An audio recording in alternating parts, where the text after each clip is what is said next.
so good morning, good afternoon, and good evening, everyone. Today, I'm going to be showing you on how to balance chemical equations. So, I'm Professor Gomes, and I'm going to be showing you how to balance. Okay? So, let's start. So, number one, nitrogen gas plus hydrogen gas is equals to ammonia. Okay? So, to balance the equation, at first, identify what are the elements are there in the reactants and the product. Okay? So the reactants, the elements are there are nitrogen and hydrogen. What are the elements in the product? Okay, in the reactants, nitrogen and hydrogen is also same here. Nitrogen and hydrogen. Next, count how many nitrogen atoms are there. So nitrogen has 2. How many hydrogen atoms are there? We also have 2. And how many nitrogen atoms are there in ammonia? In the product, we have 1. We have 1 pala, sorry.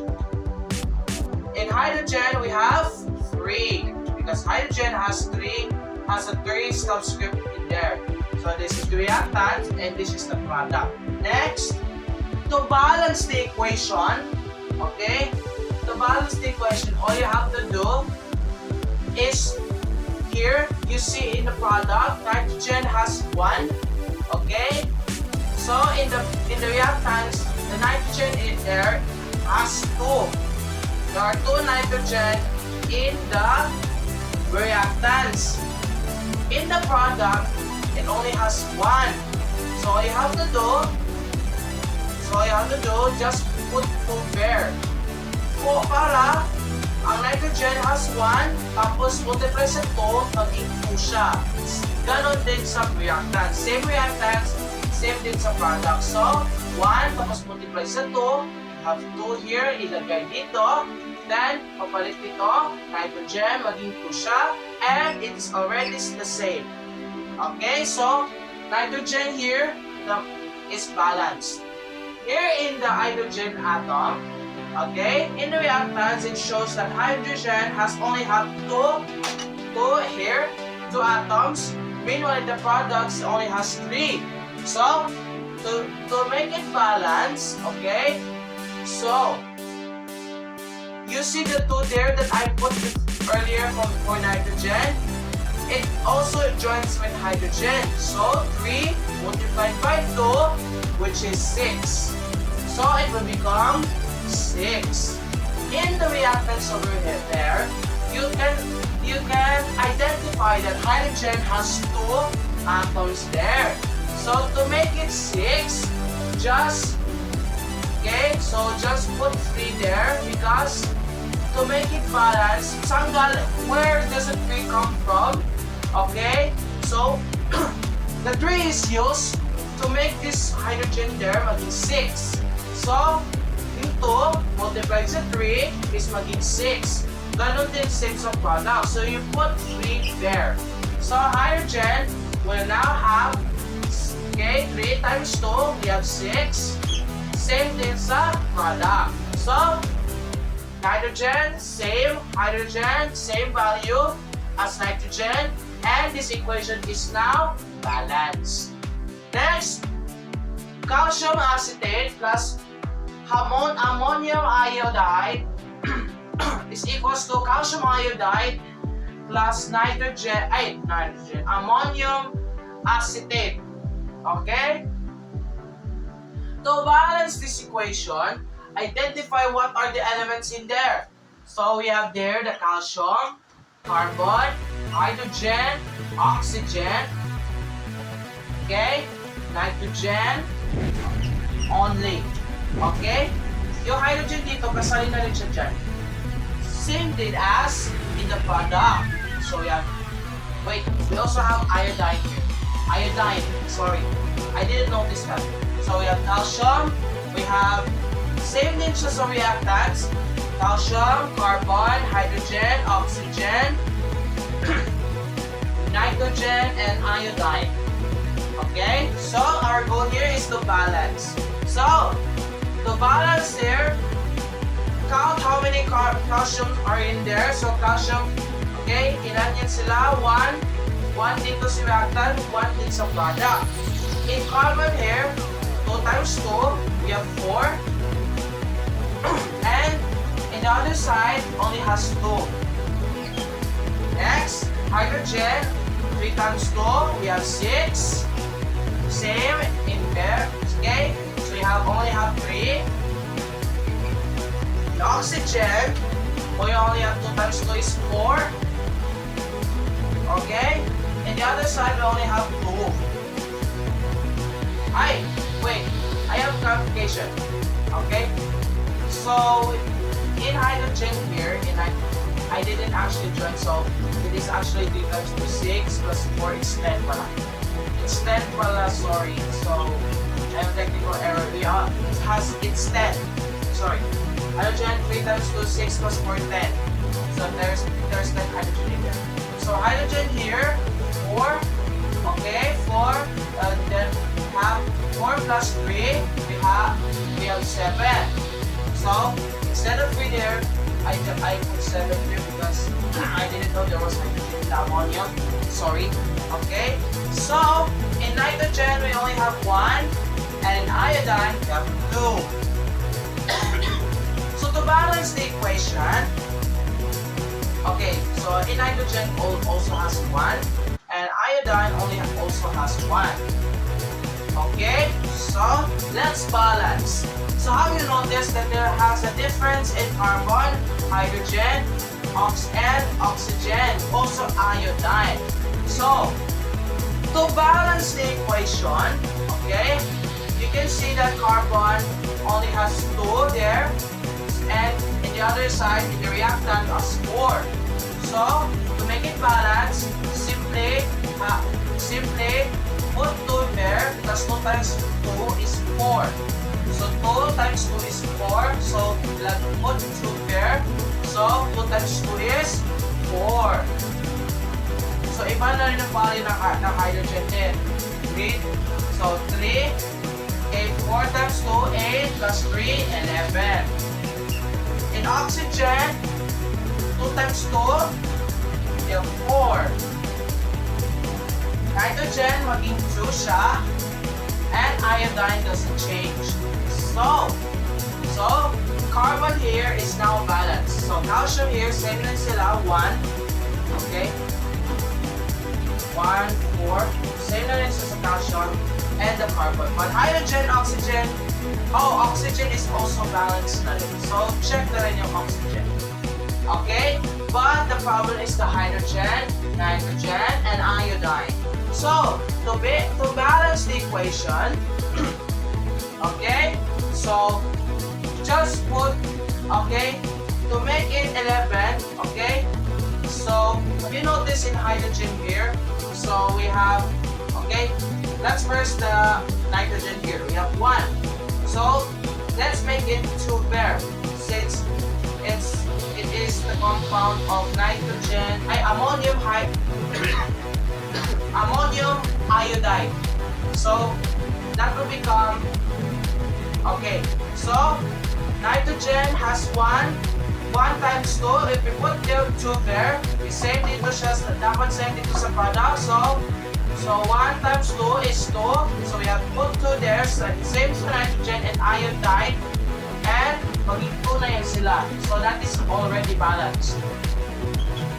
Okay, so kasama yung hydrogen, 2 times 4, which is 8, okay, 2 times 3 is 6, 6 plus 8 is 14. So hydrogen here, 14 na yan. Still, it's not the same because hydrogen still has 10. As 11 pala, sorry, 11. So, to do this, okay, we have hydrogen there for, okay, so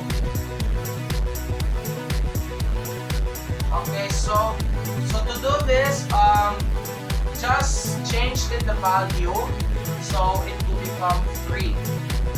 Okay, so hydrogen here, para maging 14 siya, okay, so 4, 3 is 7, 7, and 7, okay? Times 2, 14 na yan siya. So, it is still nothing changed. So, 14 na rin siya. Okay? Okay, so I have a bit of technical error about this solving. So, sorry for that, for this clarification. So, I have now noticed that 4 plus 3 is 7 and multiplied by 2 is 14. So, this equation is now balanced. Calcium acetate plus they have 2 ammonium iodide is equals to calcium iodide plus 2 ammonium acetate. So, this equation, this whole equation is already balanced. Okay, so let's proceed to the last one. We have sodium bicarbonate plus aluminum sulfate is equals to sodium sulfate plus aluminum bicarbonate. So, let's proceed on what are the elements are there in the reactant. So, we have sodium, we have hydrogen, we have carbon, we have oxygen, we have aluminum, and sulfur. Okay? So, saan galing si aluminum and sulfur na yan? So, sodium we have here from the sodium bicarbonate or baking bicarbonate of soda or baking soda. Hydrogen here in the bicarbonate, carbon in here, oxygen in here, aluminum here, and sulfur here. So, sir, say it's still the same as in the product? Yes. So, we have sodium, hydrogen, carbon, oxygen, okay, aluminum, and sulfur.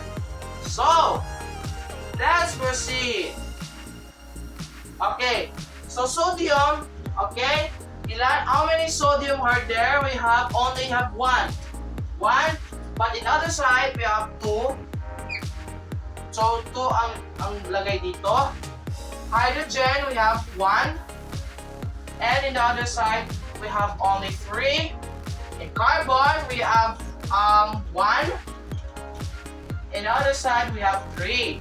Oxygen, we have 3. And other side, 3 times 3 is 9. Aluminum, we have 2. And in the other side, we only have 1. And sulfur, we have 3. And sulfur in the other side, we only have 1. Okay? Wait lang. Oxygen, so 3 times 3 is 9. Okay. 4. 11 pala yung oxygen, sorry. It is 11. And the other side, 4 times 3 is 12. 12 plus 3 is 15. So, oxygen pala is 15 here. Okay, so, let's proceed to balancing. So, to balance the equation, okay, so, in sodium, to make it 2, just add 2 here. Para yung 1 dyan, maging 2. So, put 2 there. So, yung sodium, may value, maging 2 na siya. Same na rin sa other side. Okay? But, it is also affect the bicarbonate or hydrogen there. So, 1, okay, it will become 2. And in carbon, okay, it will also become 2. And oxygen, from 15, 4 times 3 is 12. Okay? Okay, 2 times 3 is 6. Okay, 6 is 18. So, 18 ang maging oxygen dito. And aluminum, okay, is still not changed. Okay? So, sodium now here is balanced. Next, in hydrogen. In hydrogen, to make it flee, okay, wait, let's proceed to aluminum first. So, let's proceed to aluminum first. Aluminum only has 1. So, our mission is to make it 2. Same, okay? So, 2 na rin dito, and 2 na rin dito sa other side. Bakit? We also make the sulfur maging 2 din. So, maging 2 na yan siya. Yes. Maging 2 na yan siya. So, aluminum is now balanced. But, we also have changes in hydrogen here.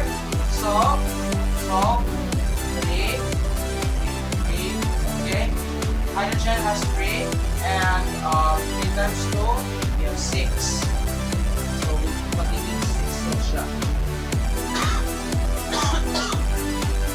So, in carbon, maging ano siya, 6 rin.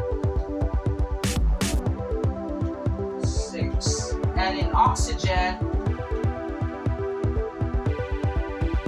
18. Okay? So, have you noticed that oxygen here in the reactant is now same as the product? Yes, so it's already balanced. Okay? So, very good. Okay? Next one is make sulfur. Okay? Okay, so let's proceed. So, let's proceed here. Hydrogen is half 6 here. So 2, let's multiply it by 3. Carbon, we'll multiply it by 3, maging 6. So, ito, yung 2 dyan, papalit ko siya, magiging 6, maging 3 na yan siya. So, hydrogen here, and carbon, naging 3. Maging 3. And, I know, hydrogen, carbon, equals 3. I know, it's ano.